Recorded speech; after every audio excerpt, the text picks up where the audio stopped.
Well, there are a lot of people that are growing marijuana that are using pesticides and chemicals that are dangerous. And there was one.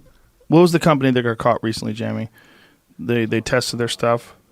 Cushy Punch, I believe. Yeah. Say that again. Cushy Punch with the microphone got fucked up. Cushy Punch. We had a guy named John Norris on the podcast, and he wrote a book called Hidden War, and he started off his career as a game warden, investigating people that caught too much fish, things along those lines. And he thought, hey, what a great job this would be. I'm going to get a job in the great outdoors. I love the outdoors, and, I'll get to do some good for the wildlife. Well, turns out along the way they started stumbling upon these public land Mexican cartel grow operations where they would grow these marijuana plants, just giant plots of them, and they would use these extremely toxic pesticides. Oh, yeah. And also they would use poison to keep animals out. And they had vats of this shit laying around, and some of the marijuana was actually infested with this shit or infected. Yeah, my friend Amanda Chicago Lewis is this great journalist focused on marijuana, and she put the fear of God in me about those pesticides and carcinogens. And the other thing is just like these different oils that people are smoking. Some of them are marketed as like all natural, but they find synthetic cannabinoids in them. Mm-hmm. And basically, synthetic cannabinoids like K2 and spice are what they're known as sometimes. And people call it synthetic marijuana, but the big difference is that THC is known as like a partial agonist. So it will these receptors, it will activate them to an extent. You're chilled, it's relaxed.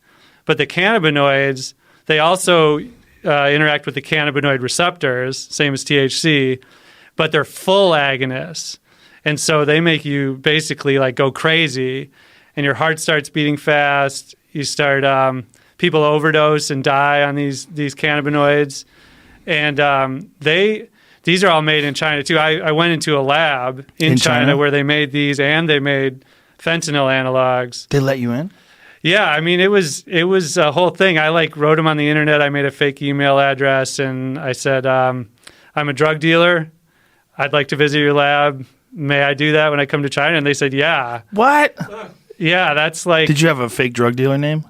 I called myself... What did I call myself? I had this Skype avatar picture where I looked like a bro, like a 23-year-old dude with big hair, kind of a stoner look. And they just they said, yeah, come by. And so I went to Shanghai, and I met this guy at the train station, and he owned his own lab. And he asked me if I was a journalist, actually, pretty straight away. He was like, are you a journalist, though? And I was like, no. It's like, no, crazy question. Do I look like a journalist? No. And so he didn't know whether to trust me. So we went to his apartment. It was the top floor of this fancy high-rise. He's a total family man. He had he lived there with his wife and kid. Stranger. Brings a stranger to his home. Yep. Meets a guy who says he's a drug dealer, picks him up at the train station, says, hey, come to where my kids sleep. Yeah, exactly. Wow. And so then he showed me, because they had the website. A lot of these companies in China, they make legitimate chemicals and recreational chemicals. And they specialize in drugs that are legal in China, but banned in the West. So banned in the U.S. So what is illegal in China? Well, in the U.S., we have this thing called the Federal Analog Act. And so that bans all these drugs even before they're invented. So anything that's similar to marijuana structurally or in effect, anything that's similar to opioids is just automatically banned, automatically scheduled. But in China, they have to do it one by one by one by one. And so fentanyl itself was scheduled in China, was banned in China decades ago. But these chemists, like this one I met, specialize in this window when something is banned in the U.S., but it's still legal in China, but it's become popularized on the internet. So there's all these websites, these web forums where these drug nerds basically are you can't get fentanyl, but you can get this thing that's kind of like fentanyl. And that's a what hilarious this guy term, said. by the way, drug nerds. Yeah, that's what they are.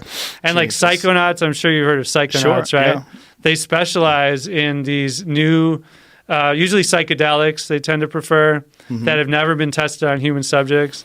But this guy was entirely specialized in fentanyl analogs and synthetic cannabinoids. And so he took out, he had his like fake list on his website of all the legitimate, like Cialis and, legitimate pharmaceuticals, things like that. But at his apartment, he showed me the real list.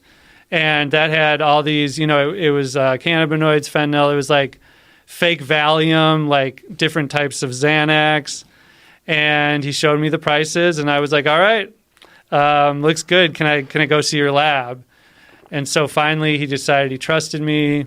He called up his driver on the phone, and the driver showed up, and he was kind of this big, like, muscular dude who didn't speak any English.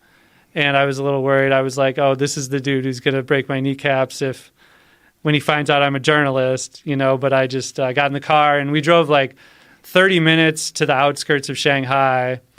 And we got to the lab, and it just looked like a regular office park, like a suburban office park. There was a fountain in front of the building. There was like, you use the key card to get in the parking lot. And then it looked like kind of a new construction building. It smelled like cement. We went inside. We went up to the labs. All the windows were open. It was the middle of the winter, and it was kind of a strong chemical smell. But it looked kind of just like Breaking Bad, like, like industrial-sized glassware, beakers, Bunsen burners, all that stuff from high school chemistry. And he points up, like, basically I had my recorder, on my phone, and I had it in my jacket pocket just on record. And so he told me I couldn't take pictures. And so to take notes, I would just say stuff aloud. I'd be like, oh, that's orangish, a light orange mixture that's being mixed up by a mechanical arm. And you say it's benzofentanyl, very interesting. And so, but the language barrier was such that he, didn't think I was being too much of a weirdo. But even though I clearly was. But the cannabinoids were crazy. There was like a table like this, like almost exactly this size, that was piled up with the cannabinoids that were there for drying. And they were mounds like this high, just sitting right out in the open. What'd they look like? Does it look like pot? No, because it's not a plant, It's just basically, it's a chemical that's sprayed onto plant matter, like dried sage and stuff like that. Really? So they try to make it look like pot, and, you can smoke that stuff out of a pipe or even roll it into a joint. But if you look closely, though, it's very clearly not pot. Wow. And so they're drying this stuff? That's what I think that, they also had like drying machines. It looked like, my editor didn't like it when I used this term, but when you go into Subway and there's the bread baking machines right there? Yeah. It looked exactly like that. Why did he not like that term if that's what I don't know. Like? I think he thought Subway would sue us or something. Jesus Christ. But they had those, and then they had like big buckets of 1 pound bags of these cannabinoids and these fentanyl analogs just ready for shipping. He said they were sending them to Russia, to Belgium, to the Netherlands. And then I think a lot of times it's repackaged there. And so I don't know if you knew that the cannabinoids like used to be sold legally in head shops like 10 years ago. Yeah. Yeah, and they would always be in these colorful packets. They almost look like a Pop Rocks package. They say like Spice, spice and laugh out loud and stuff. And so I think in Europe, that's where they do that. They put it in this colorful packaging. They and then they ship it to the U.S. And but yeah, he was saying that like he kept like really close track of the law in all these countries, especially China. Like they're scheduling this next week, so we're going to take all this and throw it away. And I thought at first he was like probably just putting me on, but I think they actually do that. Like these guys are businessmen first.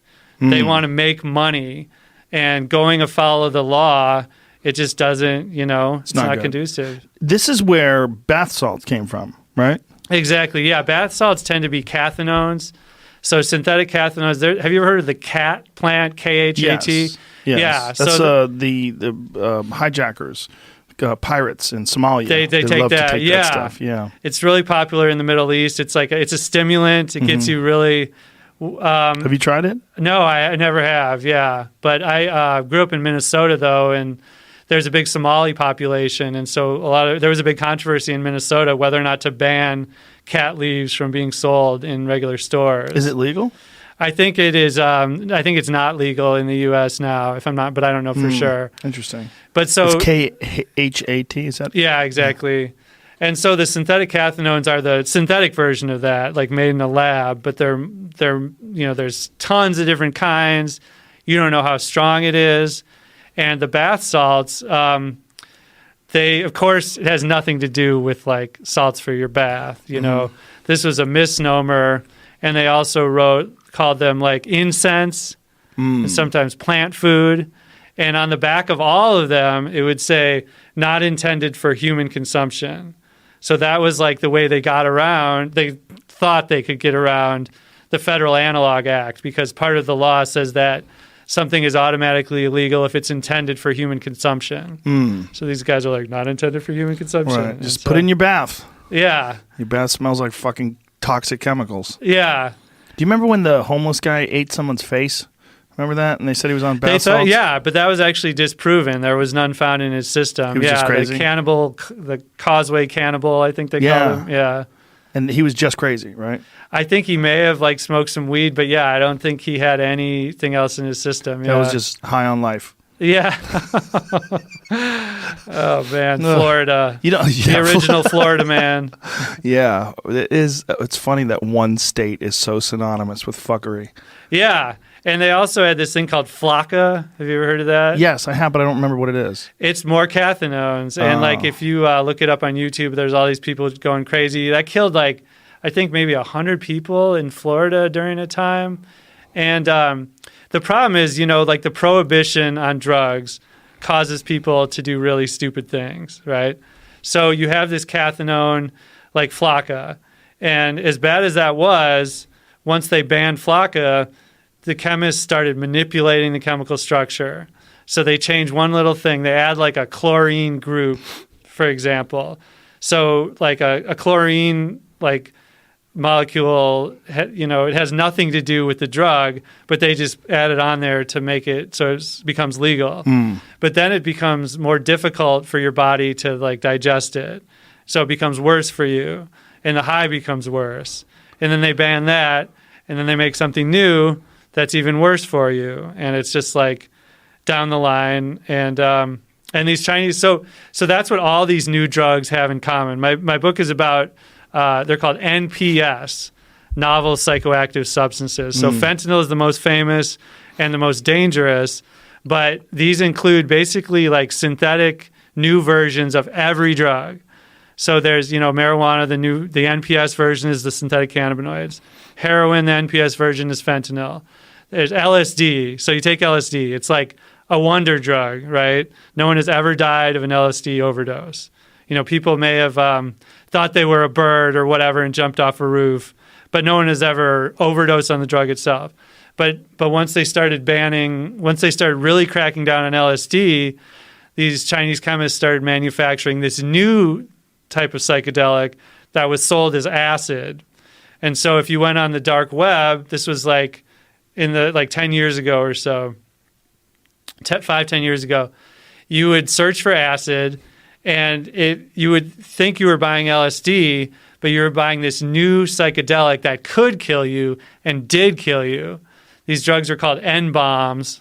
It's like the worst name of all time. These N-bomb drugs, and they started killing people in like the suburbs in Dallas. Your phone's ringing. Ooh, fail.